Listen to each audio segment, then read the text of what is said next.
السلام علیکم ورحمۃ اللہ وبرکاتہ۔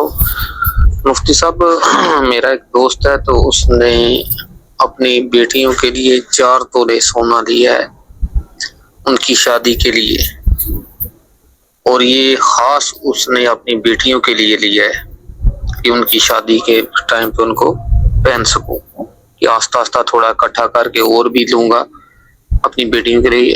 اس مرتبہ 2 مرتبہ کر کے اس نے 4 تولے لیا ہے، پھر تھوڑا اور کر کے پھر اور جمع کرنے کا بھی اس کا بیٹیوں کے لیے ارادہ ہے۔ تو آیا اب یہ جو 4 تولے ہے، کیا اس کے اوپر زکوٰۃ لگے گی کہ نہیں لگے گی؟ کیونکہ اس کے پاس اور بھی مال ہے، وہ زکوٰۃ دیتا بھی ہے، تو وہ بولتا ہے یہ جو میں نے خاص کر کے بیٹیوں کے لیے لیا ہے، کیا اس کے اوپر بھی زکوٰۃ مجھے دینی پڑے گی یا نہیں؟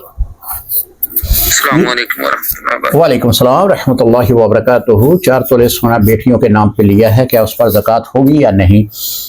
محترم، وہ بیٹیوں کے سپرد کر دیا گیا ہے یا پھر اپنی ہی ملک میں رکھ کر جو ہے وقف کیا گیا ہے کہ جی ان کے نام پہ میں نے وقف کر دیا؟ تو اگر اپنے ہی پاس ہے، صرف نام دیا گیا ہے کہ میں بیٹیوں کے نام پہ اس کو دے دوں گا یا بیٹیوں کو دوں گا، تو اس صورت میں اس سونے پر بھی زکوٰۃ ہوگی۔